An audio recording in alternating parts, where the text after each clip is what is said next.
আজকে আমাদের বাড়িতে আমার বাবা মা চলে আইছে, বলছে যে পিঠা খাবে। তাই ভাবছি বাড়িতে তো অনেক গরু আছে আমার, গাই দোয়ানো, তাই নিজে গরু দোয়াইয়া এই তোমার খাঁটি দুধ দিয়ে পিঠে বানাইয়া আমার মা বাবারে খাওয়াবো। দেখবা তোমরা। বাবা আমার হাতে ছড়া পিঠা খাইতে চাইছে, বলছে ছড়া পিঠা বানা, অনেক দিন খাওয়া হয় না, তুই ভালো বানাস, তার জন্যে।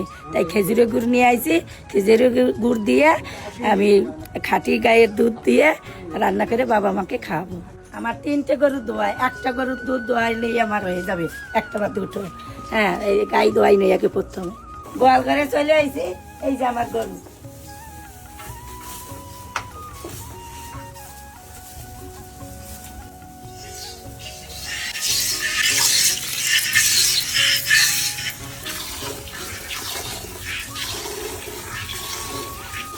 আমার গরু এত ঠান্ডা, মানে লাঠি দেয় না, কিছু দেয় না, গুতে দেয় না, খুব ভালো। এই গরুর দুধ এত গাঢ়, তা বলার মতো না। হ্যাঁ, এই বাচ্চা দিলে 10-12 কেজি দুধ হয় এই গরুটারই, জাত ভালো গরু।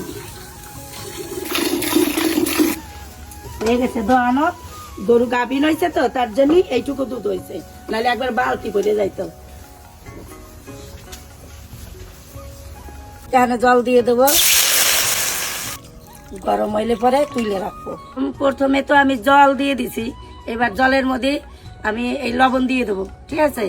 এই লবণ দিয়ে জলটা ভালো করে ফুটবে, ফোটার পরে একটু বেশি করে জল দিয়েছি, এই জলটা আমি তুলে রাখবো। তুলে রাখার পরে আমি অল্প জল রাখবো, তার মধ্যে এই চালের গুঁড়ে দিয়ে, হ্যাঁ, অল্প অল্প চালের গুঁড়ে দিয়ে আমি সেটা দলা করব। আর গরম জল লাগলে পরে দিয়ে সুন্দর করে সিদ্ধ করতে হবে। অল্প সিদ্ধ হলে কিন্তু পিঠা মানে গলে যাবে ইসের মধ্যে দিলে, দুধের মধ্যে দিলে।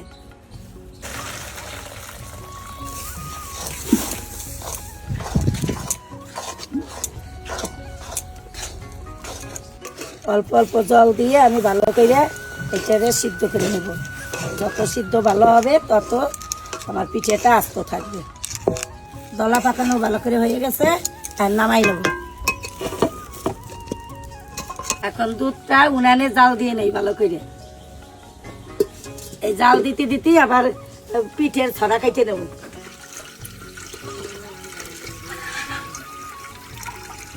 এবার দুধটা এইখানে ভালো করে জাল হোক, ওইদিকে আমি পিঠার ছড়া খাইতে নেব।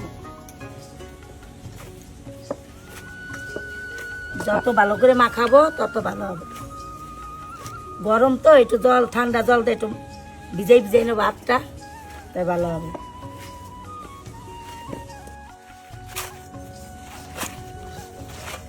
ভিজে নাকড়া দিয়ে রেখে দেবো। ওই ভিজে গামছাটাতে তো দলা পাকানো হয়ে গেছে, এখন ভিজে নাকড়া দিয়ে একটু উপরে ঢাকা দিয়ে রাখবো, যাতে না শুকাইয়ে যায়। থেকে অল্প অল্প করে নিয়ে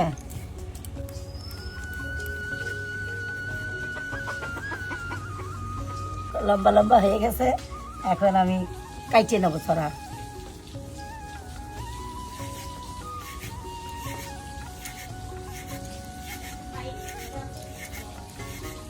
এই পিঠারে অনেকে চুষি পিঠাও বলে, আবার অনেকে পাহাইনি পিঠাও বলে, আবার অনেকে ছড়া পিঠাও বলে, যে যেরকম বলে, যার দেশের ভাষা যেমন সেরকম বলে। এখন আমি খেজুরের গুড়টা দিয়ে দেবো, ভেঙে নিছি ছোট ছোট করে। এই খেজুরের গুড় দিয়ে ভালো করে জাল দেব, তারপরে পিঠাটা দেবো। ছড়া কাটা হয়ে গেছে, আর উঠেই নিচ্ছি। আমার গুড়টা ভালো পড়ছে, কাটে নাই। এখন আমি দিয়ে দেবো, আমার দুধ গুড় দিয়ে ভালো করে জাল হয়ে গেছে, আর আমি পিঠেগুলো দিয়ে দেবো।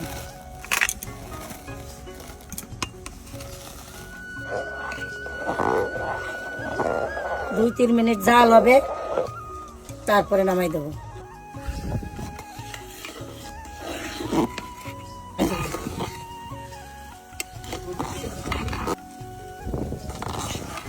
পিঠেটা হয়ে গেছে, এখন নামাই নেবো।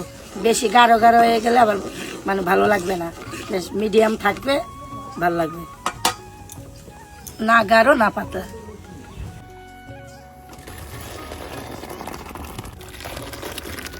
ছড়া পিঠা রান্না হয়ে গেছে, না পাতলা না গাঢ়, তোমরা ঠিক এরকম করে রান্না করে খাবে। আর শীতকাল তো একটু পরেই গাঢ় হয়ে যাবে, তার জন্য আমি একটু পাতলা পাতলা নামাইছি।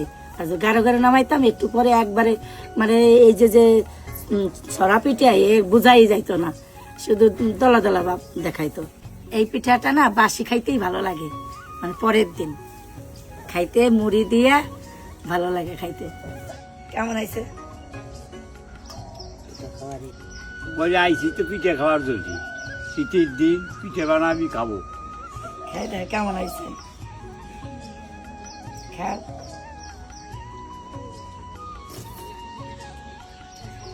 ও বিশাল টেস্ট হয়েছে রে, ভালো টেস্ট হয়েছে। পাটি একটা পিঠে বানাই দিব ভালো করে। ঠিক আছে, তুমি পাটি সাপটা খাবার চাইছো, আমি পাটি সাপটা বানাই দেবো। আর এই পিঠেটা তো ভালো হয়েছে তো? হ্যাঁ, দারুণ হয়েছে, দারুণ। পিঠে বানানোটা ভালো হইলে তোমরা লাইক কমেন্ট শেয়ার করো আর কমেন্টে জানাও। আজকের মতন টাটা।